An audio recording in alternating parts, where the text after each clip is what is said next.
Hi, seventh grade. This video is going to focus on feudalism and manorialism. Um, I have been going over the data, and the vast majority of students in all classes got either an S or an S, an S minus, or an N. And it's a very small percentage of students that received an S plus or an M in each homeroom, which is really concerning. Even when I dropped a couple questions because a lot of students have missed them, the data really didn't change. And there's a couple reasons why this happened. One, the assessment was pretty challenging. There were questions in here that really tested your knowledge and understanding of the topic. And two, a lot of us didn't take it seriously, right? A lot of us figured we're gonna just go in and do the work and see if we get a good grade, and that didn't happen. For assessments in my class, you can't just go in and expect to do well when you don't prepare. You have to prepare, you have to study. There's a lot of content, there's a lot of questions, there's a lot of vocabulary, and if you don't study, if you don't prepare, you're not going to do well. It's that simple. But I am aware that there is a need for this. So this is why you're doing this right now. If you got an S plus on the test on Monday or an M, your grade will be that, right? If you got an M, you don't have to redo this because you did an amazing job and good job. If you got an S plus, you're more than welcome to do this video and retake the assessment. But if you get a lower score, you will get that lower score in your assessment as your grade. If you got an S, an S minus, or an N, this is not an option. You have to do this video. You have to get 80% and you have to retake the assessment. The assessment will be given to you on Thursday. Today, you're watching this video on Wednesday. And then on Thursday, if you don't do the work, I will have you call home on Thursday morning or whenever you get to my class, because it is essential that you do this. I'm gonna go over the assessments. I will go over the questions that I dropped because those questions might appear again, and I will also go over the content with you. There is no way for me to go over every single thing that we went over the past month, 4 weeks. So I still want you to review your content on your packet because that might appear again. All the questions that were in your assessment, we reviewed that content in class, and I'm gonna share with you guys some examples in a second. So this is UCSC. There were some issues with technology on Monday with UC Davis. They couldn't take it online, and then UCSC and UCLA got split. So this is only UCSC, but the trend is similar. Like some of the questions that UCSC missed, the other classes also missed. So let's start with this first question. And by the way, if you see the scores here, this thing sometimes pops up the scores. I apologize. Those scores won't count, so don't worry about it, okay? Which of the following are reasons for the development of feudalism in medieval Europe? Invasion by the Roman Empire. 2 students in UCSC picked that. I don't know why they picked that because it's impossible. The Roman Empire fell in the year 476 or 500 CE. Feudalism doesn't develop until the later, like 200 years later. So how can Rome be invading when they're gone? There is no more Roman Empire. The answers are constant warfare between the kingdoms and invasion by Viking, Muslims, and Magyars. Right? The kingdoms were constantly fighting with one another. The Visigoths, Ostrogoths, Franks, they're constantly fighting with one another, which creates instability, creates chaos, creates dangers. And the other one is invasion by outsiders. The Vikings, Muslims, and Magyars are also invading Europe at this time, which makes it very difficult mainly for peasants. Invasion by the Byzantine Empire. I'm guessing someone picked that because they've heard of the Byzantine Empire. They're like, yeah, they probably attacked. The answer is no, right? Feudalism did not develop because the Eastern Roman Empire attacked. Which of the following was true of social classes in feudal Europe? The answer was it was usually inherited. That means that and the issue here is probably that students didn't know what inherited means. Inherited means that you will become what your parents were. Your kids will become what you are. If you're a noble, your kids will also be nobles. Your grandkids will be nobles. If you're a peasant, your kids will be peasants. Your parents were peasants. Your grandparents were peasants. So that's the correct answer. It was easy to move social classes. That's incorrect. The majority of people own land. Now, if I do this, I had it here already, but I had to restart the video. So the majority of people are always going to be at the bottom. These are the peasants. Here's the king. Here are the nobles. And here are the knights. What the student said was that these people own the land, and that's incorrect. The land is usually held in this area here. Those are the people that have the land. Most people were nobles. No, we talked about that already. Most people are down here. I think it's like 90% of people were peasants. This is probably like maybe like 10% here. Not 10%, sorry, I wouldn't add up. This is probably like so there's 10% left. This is probably like 7%, and then the rest will be at the very top. Okay, so most people were very, very poor at the very bottom. You didn't pick that one. Okay, Squire and Page were steps in developing. So this was one of your exit tickets when you got to read what a knight was, and it was on your videos. A knight doesn't he's not born a knight. He has to go through steps. He has to go through steps to become a knight.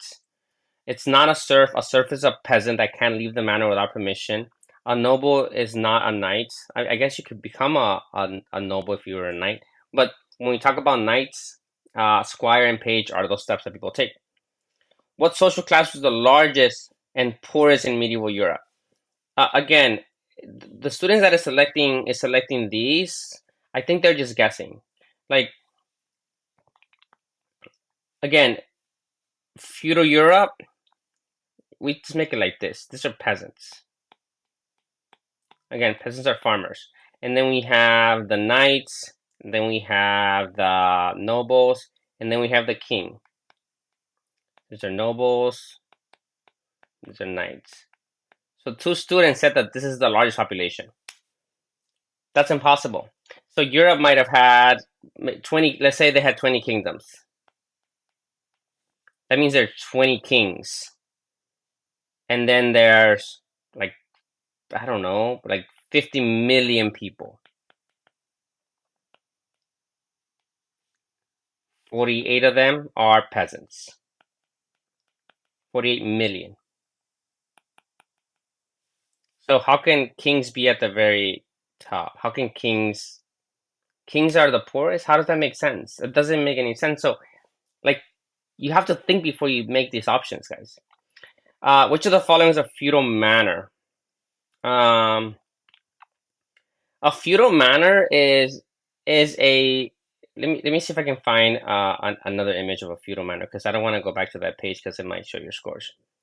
A feudal manor is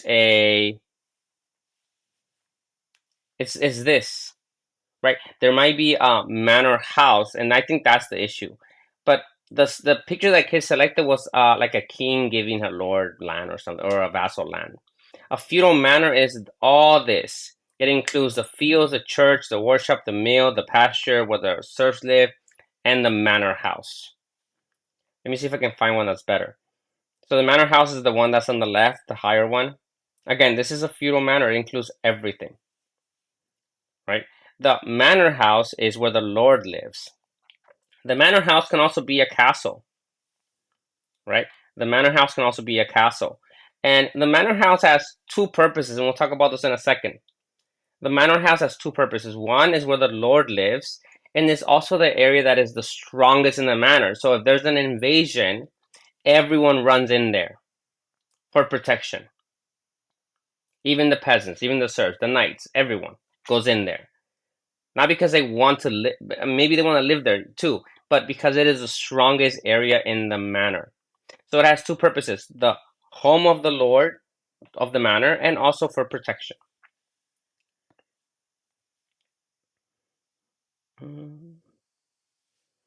What was the relationship between lord and vassal? So remember, so this is the king, and this is a noble.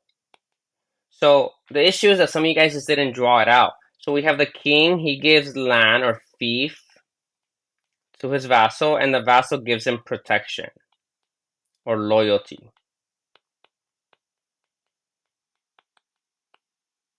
Loyalty. Mainly loyalty, and how you show that is by providing his knights, providing knights to your lord. So let's see some of the options that you guys picked. So vassals have to give land to their lord. That's backwards. The lord gives land to the vassal. Okay. This question is actually not that bad. Which of the following is true about serfs? So they own the manor land and everyone on it. No, they don't. Vassals are poor people. Vassals are not vassals.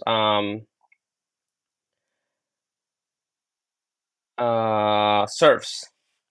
I take it back. When I didn't mean vassals, I mean serfs. So serfs are people that live in the manor.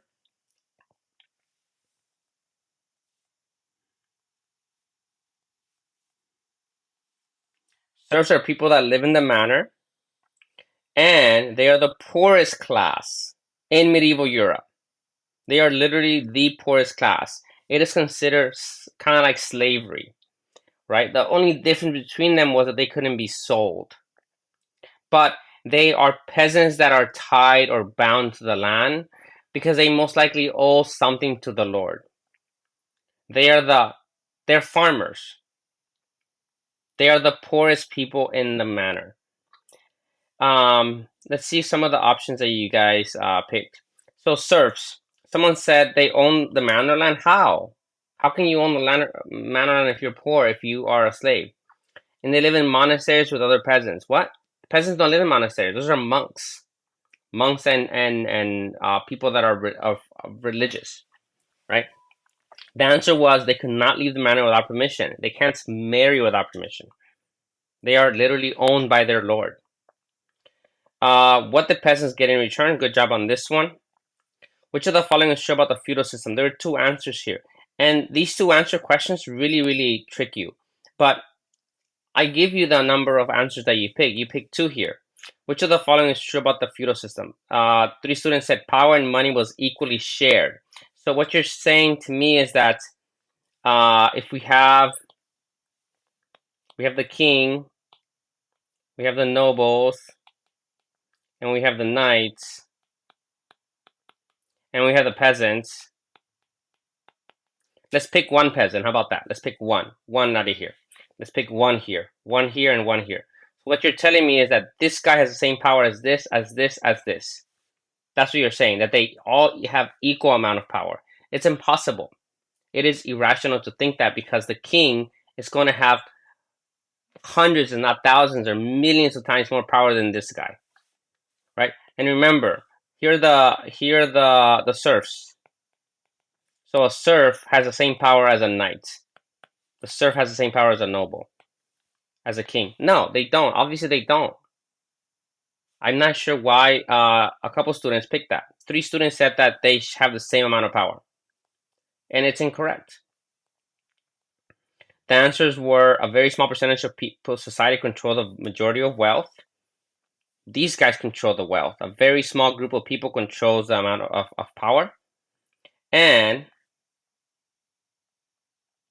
the vast majority of wealth was in the hands of the nobles. So the nobles are the ones that really have power. All of them combined have more power than the king. Right? If you got one king, maybe one king has more power than one noble for sure, but the king might not have more power than 100 nobles. Okay. Next one.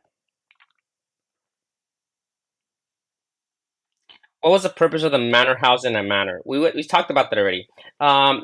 It's not the home of the Pope. The Pope lives in the Pope lives in Italy. Europe map. The Pope does not live in a manor. The Pope lives in a big city. So actually, Middle Ages map. Let's do Middle Ages map.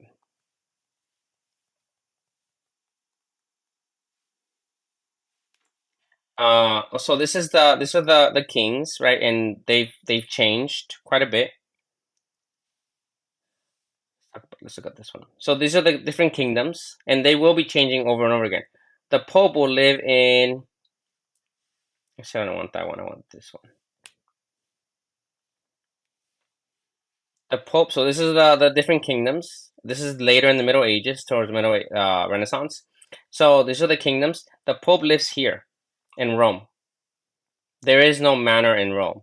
Rome is a big city, as you remember, big, massive city, in what is called the Vatican City. Okay. So no, the Pope does not live. The Pope does not live in a manor house. The answer was it was a home of the Lord. Whoever the Lord was, the manor house is the big house, the castle. That's where the Lord lives, and it provided an area that everybody ran to because that was the safest spot in the manor. And then someone said it was a location where all the peasants and serfs lived. The peasants and serfs live in the manor. And remember, the manor includes the village, it includes the church. So peasants do live in the manor, but there is a manor house. And the manor house is the home of the Lord. The manor is the home of the Lord. Uh, let's see. So this would be like peasants don't live here. Peasants wouldn't live here. Peasants wouldn't live here. They might go into this castle if there's this is actually a hotel, I think. If there's an attack, right? They might go into the castle if there's an attack, but the castle is not the home of the peasants, right? The manor is the home of the Lord and an area that is secure if there's an invasion. I know I misspelled Middle Ages, it's all right. Um, so here,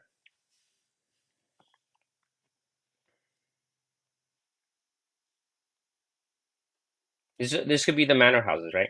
So here is the peasants actually live on. It doesn't even say here. Oh, serfs' houses. So it'll be on the left-hand side. Okay, the manor house. You see the walls around the manor house. Those are they're for protection. Okay. Let's keep going because this video is already kind of long. Which of the following is true about medieval religion? Pick three answers. So no one picked the first one. Good. The Catholic Church was the dominant religion. Good. It was very powerful and rich. Good. It stayed out of people's lives. No, it didn't. It was in people's lives from the beginning to the death. Remember the sacraments, right? The church was involved. The church was part of everyday life in medieval Europe. It collected tax called a manor. The tax is not called a manor. It's called a tithe, like we said at the bottom. Fill in the chart, and then I'm gonna go over these in a second. Because this is where I saw a lot of the issues. There's a picture that I have that I'm gonna fill in with you guys. So hold on to this one. This is one of the reasons why a lot of you guys got really low scores. Same thing with that one. Education and knowledge was controlled by the Catholic Church in medieval Europe. The Catholic Church was the one that copied books in Latin. They were the ones that kept knowledge alive, right? They were the ones that ran schools. So it's not kings and queens. It's not lords and nobles. Definitely not peasants. The Catholic Church. Let me show you guys some of those questions that you guys missed. So this is actually a student. I'm not sure who it belongs to. It doesn't matter. So what I'm gonna do is I'm gonna pick a different color because I don't want you guys to get confused. Let's pick this one. Okay. So and make this smaller. So here you can get 4 points, and the points are organized like this. This is 1, 2, 3, and 4. In order to get this point, you have to get all these correct.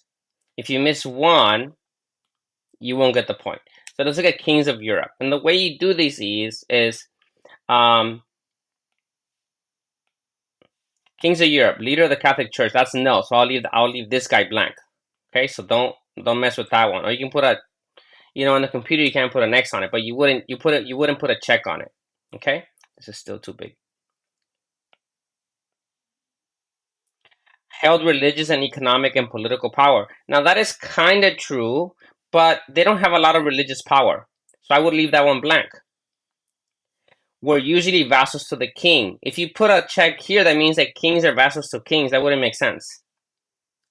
Could excommunicate people. If you put a check here, that means that the kings are doing that. That doesn't make sense. Could not leave the manor without permission. If you put that here, that means that kings are serfs. That wouldn't make sense. In a kingdom, power was usually in the hands of this group of people. That's incorrect, because power was usually in the hands of the nobles. Considered a leader, so this person got this one wrong. Right. Good job. Next one. Let's look at the Pope, leader of the Catholic Church. This person missed this one. They should have put a check here, because the Pope is a leader of the Catholic Church. Held religious, economic, and political power. Also true. Remember, the Pope is a religious figure. They have a lot of religious power. They can excommunicate you.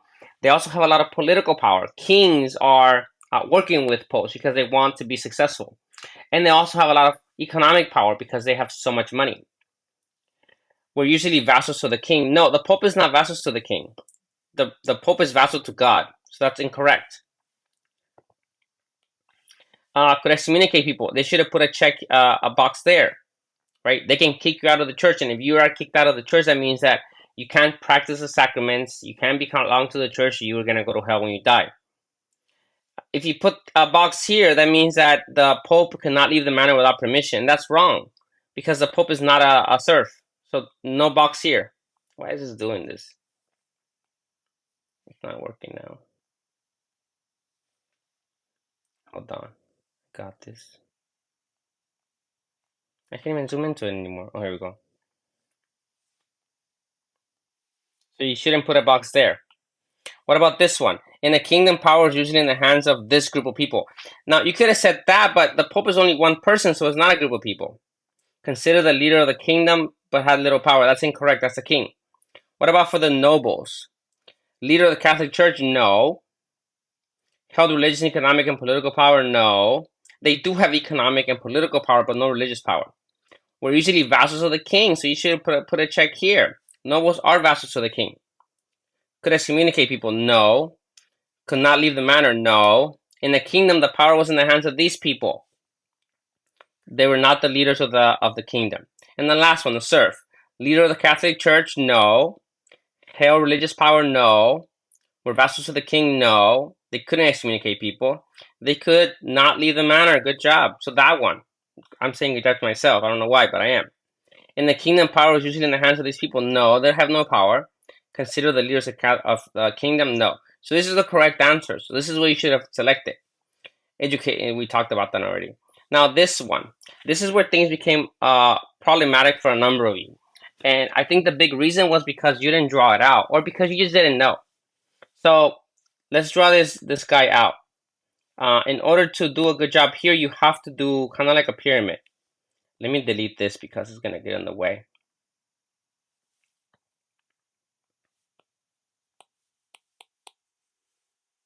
Thank you for your patience.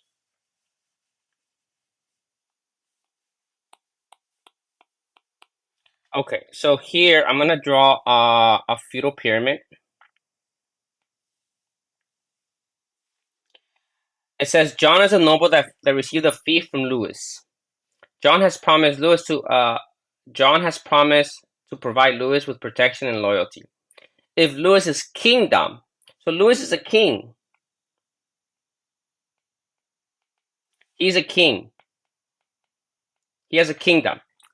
John is a noble, so now we know John is here somewhere. He's a noble. Again, I'll read it. John is a noble that has received a fee from Louis. John has a promise to provide Louis with protection. So, protection.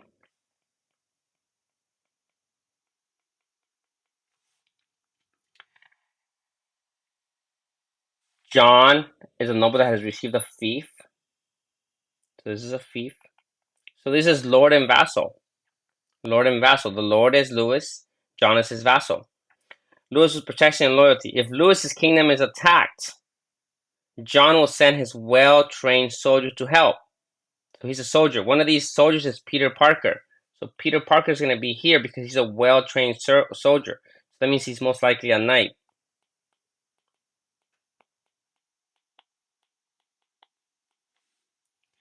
In return for his service, Peter Parker will receive a plot of land. So this guy's going to give him land. And this guy's going to provide loyalty. In return for his service, Peter Parker will receive a plot of land with a large house and plenty of farmland. Peter Parker's wife is a woman named Stella. So Stella probably comes from a family of knights. She's not going to become a knight herself. So which of these are true? Who is the king? Who is the king of this kingdom? It's not Peter Parker. Peter Parker's down here. This person said Peter Parker. The king is Lewis. Follows the code of chivalry. You remember, knights are the ones that follow the code of chivalry, so that's going to be Peter Parker. Who's a peasant? Do any of these guys look like peasants? This is a king. That's a noble, not a knight, so none. So you would have left that blank. Vassal of John. Who is a vassal of John? Remember, Peter gets land from John. In return, John. So John gives him land. Peter gives him protection or loyalty. So Peter is the vassal of John. Born into the social class. They were all born into the social class. Who is the Lord of John? Who is the Lord of John? It's Lewis. Remember, Lewis is the one that gives him land. So Lewis is the Lord of John. Is most likely a Catholic. Most likely means that, like it says, most likely. So they are all most likely. Most likely people in Europe, most people in Europe at this time were Catholic. So all of them. Is a vassal to Lewis. It's kind of like this one right here. These are similar but opposites. Who is a vassal to Lewis? It is John. John is a vassal to Lewis. And Lewis is a lord to John. Okay. Let me go over some of the big ideas on this document. So you should have this filled in, with the exception of a couple of them. I don't think I gave you guys notes for this one. Serfs are peasants, are farmers that live in the manor, that can't leave the manor. For all extents and purposes, they are kind of like slaves, but they can't leave the manor without permission. Right? I need you to review these words. Right? The knights, remember, the knights are the ones that follow the code of chivalry. Protect the weak, fight the wrong, seek justice, be loyal to friends, be fair to all people. Right? Even before you start your assessment, understand that you need to know the relationship between the classes. Right? You need to understand why this system developed and what are the relationships. It was a relationship of land ownership in return for loyalty. Right? And at the very bottom, you have the biggest class, which is the peasants, and all they get is really protection and some of the food. They get to keep some of the food that they grow, but most of what they grow goes to the Lord, and on top of that, they have to pay a tax to the church. So I need you to review these because these are going to pop up in your assessment again on Thursday. So here we have the Lord, we have the king. I'm the king. I own all the land, but I have given some of to the barons. The baron is a noble because they are able to have knights that protect the king, right? This guy in the middle, he's a baron. He's going to become the king's vassal. We have the king, and then we have the noble, right? In this case, a noble is a title baron. Okay. We didn't do that one. I need you to review these documents, and I need you to create a flashcard. It is really absurd to me that you are given the option of creating a flashcard for you using class, but you don't do it, knowing how difficult these assessments are, because they are difficult. Here this is the notes that I had taken before: the king, nobles, knights, and peasants. They all have a place in society, and you will see that the feudal period or feudalism does fall apart when so many peasants die. And so many surviving peasants decide that, you know what, I don't want any of this anymore. I can make more money somewhere else, right? There's a decrease in work or workers, and the feudal system cannot survive without these peasants. This is Europe after the fall of Rome, right? All these kingdoms are fighting each other, and some of them grow really large, some of them grow smaller. And then they start getting invaded. So the Vikings come from the north, the Magyars come from the the East, and the Muslims come from this area. Okay, so they're constantly being invaded by outside forces as well. The Middle Ages came after the Roman Empire. So the Roman Empire is gone. You have this system that has to develop to bring stability, to bring safety to Europe. And it is called the feudal system, land for protection. And in the feudal system, you have this other system called manorialism, where people actually live, where people actually interact with one another. There was another question that I missed. It was like the first question that I dropped. I didn't go over it here. The manorial system was a self-sufficient, independent system where people were able to grow their own food, grow their own animals, and avoid contact with other manors because you didn't want to depend on other manors. Let's see. So here, this is one of the reasons why feudalism developed. The barbarians have broken through the ramparts. Ramparts, if you have a castle, the ramparts are the walls around the castle. Okay, so this is talking about the I think the 800s and 900s. And this is one of the reasons why feudalism develops. The Germanic kingdoms created their kingdoms, and now they're being attacked themselves, and they call those people barbarians. The barbarians have broken through the ramparts. The Moors, the Muslim invasion have spread successive waves over the south. The Hungarians swarm over eastern provinces. They sacked town and villas and laid waste to the fields. They burned down the churches and departed with a crowd of captives. There's no longer any trade, only unceasing terror. The peasant has abandoned his ravished field to avoid the violence of anarchy. The people have gone to cower in the depths. I think you guys did like a narrative outline for one of these. And one of the issues was that there's invasions. No, you could have talked about like, you become a friend of one of the invaders and they betray you, something like that. Life in Europe during the 800s was very difficult and chaotic. Source 2 states, there is no longer any trade, only unceasing terror. The peasant has abandoned ravaged fields, so whatever. It's a CEE. According to this source, the early Middle Ages were very difficult. Again, Rome is gone. Rome is not invading anymore. Rome is gone. The Byzantines are not invading. It is fighting within within the kingdoms and also fighting from outsiders, the Vikings, Muslims, and Magyars. I'm gonna skip that. I need you to review this one on your own, because actually I will go over it. There is a lack of central governments. That means that there's not one government that unifies all of Europe. What's going on here? There is not one government that unifies all of Europe.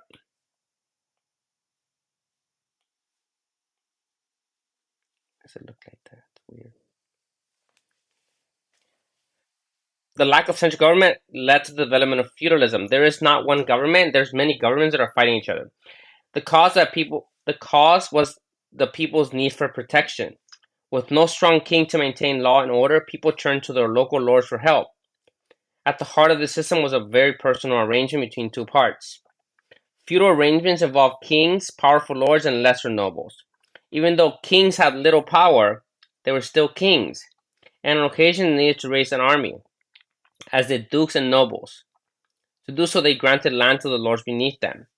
The feudal system was a social, so how people interact, economic, and political system. So social, how people interact, economic, money, political, government. That was found throughout Western Europe in the Middle Ages. The feudal system enabled kings to keep control of their lands by contracting others to do the controlling for them. At the top of the feudal system was the king. Above the king was the pope, remember. Chosen by God, the king had divine right to rule. The king gave his lands and fiefs to important lords. In return, for the fief, the lords and nobles became the king's vassals and swore an oath of loyalty and paid homage to him. Homage consists of the vassal surrendering himself to the lord, symbolized by the kneeling and giving his joined hands to the lord, who clasped them in his own, thus accepting the surrender. This means that the noble promised never to go to war against the king and to provide the king with money, soldiers, and accommodation, so like home. The noble also included powerful members of the church, such as bishops, because the church was one of the most important landowners. The Lord also had a vassal the Lord also had vassals who were called knights. Again, in return for fiefs, the vassals made promises, the most important of which was to serve the Lord as a soldier for 40 days a year. The vast majority of people, this is really important, most people were peasants who worked directly for the knight or the noble. They paid rent and taxes for him and fought for him sometimes. The knight also provided for law and order and justice through the courts. Feudalism is mainly a political system where land is exchanged for loyalty. And I want to talk about the one that's the church. I think it's in here somewhere because the church becomes really, really important as well. Let's do this one. I work all day in the fields. I have very little belongings. Most of what I grow goes to my Lord. This is going to be the peasant. It could be the peasant or the serf, but you'll see the serf pop up in a second. I follow the code of chivalry. Since childhood, I've been training to do this. Ooh, code of chivalry is the knights. I rule the entire kingdom. I have many vassals that are loyal to me. Politically weak, but he's still the king. This is the king. I'm an upper class. I was born into this class. My kids will inherit this position.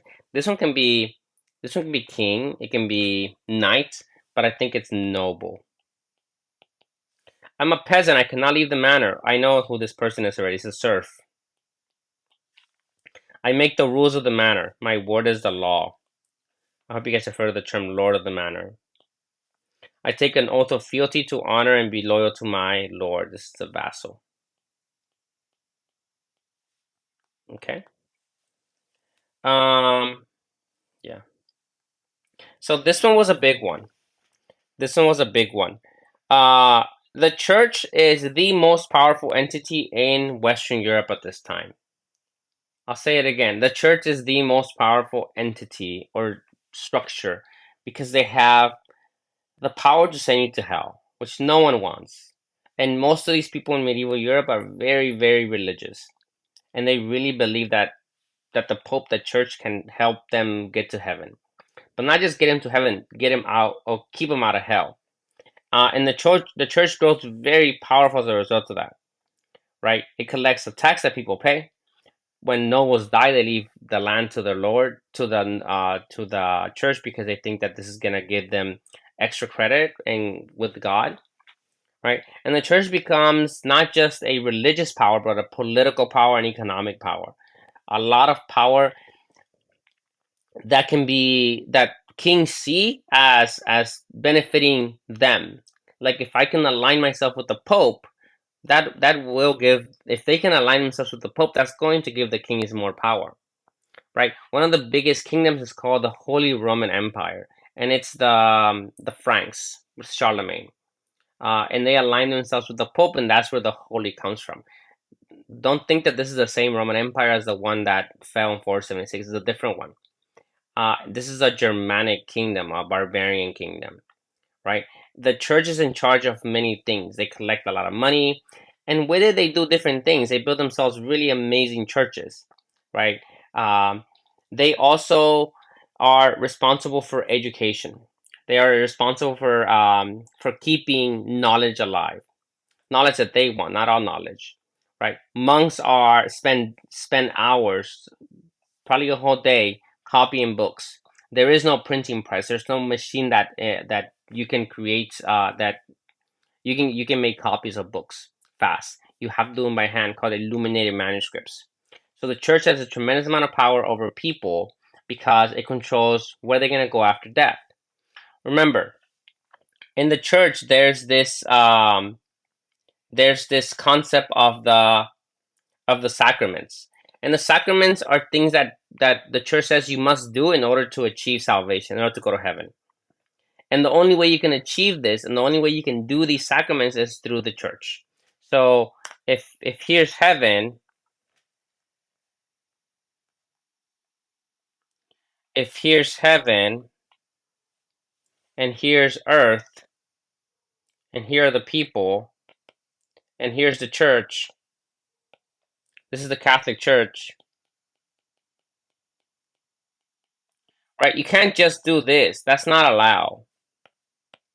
You have to go through the church because the church controls the sacraments. And here are the sacraments, the things you have to do in order to get to heaven. So one of them is baptism. That's when they pour holy water on the head of the kid, of the child, to bring them into the religion. Confirmation is something you do when you're pretty young, usually about 10, 9. I did mine when I was like 8. And it's when you make that choice to join on your own. There's the Eucharist, where you go to church and you, when I say you, I mean the Catholic person. They eat a wafer that represents the body of Christ, drink a little bit of wine that represents the blood of Christ. There's confession, where you tell the priest your sins and he absolves you. There's the anointing of the sick, where as you're gonna, before you die, a priest comes and says a prayer for you. There's matrimony, that you get married in a church. And then there's the last one, holy orders, is only if you become a priest. So if you are a Catholic, you will do, if you're a Catholic and you're not a priest, you'll do this one. And these don't have to be done in order. And some of them you only do once. 4, 5, and 6.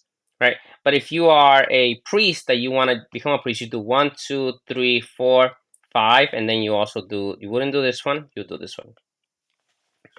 Again, the religion, I can't stress how important it is in medieval Europe. It is the most important thing in medieval Europe. It is what holds medieval Europe together, if you think about it. All people in medieval Europe speak a different language. Most of them have different kings. Most of them have different laws, but they have one religion in common. There's a very small percentage of Jewish people that are in medieval Europe, and they're a very small percentage. Most people are Catholic, led by the Catholic Church, led by the Pope. This video, I have no idea how long it is, probably too long already. You need to get 80% before you come back on Thursday. I will give you the retake. I'm not sure if I'll do it at lunch. It probably won't be at lunch, it'll probably be during class, because there's a lot of students need to retake it. But you won't be able to retake it if you don't get 80%. You need a flashcard. It's not optional. You need a flashcard. I will give you a flashcard on Wednesday to create, so you can bring it on Thursday to take the assessment. There won't be another retake after this one on this one, so this is the one. Again, if you got an M, your M will stay. You'll get that grade. If you got an S plus, you're more than welcome to retake this assessment. If you do and you get a lower grade, that's the one that I'm going to count.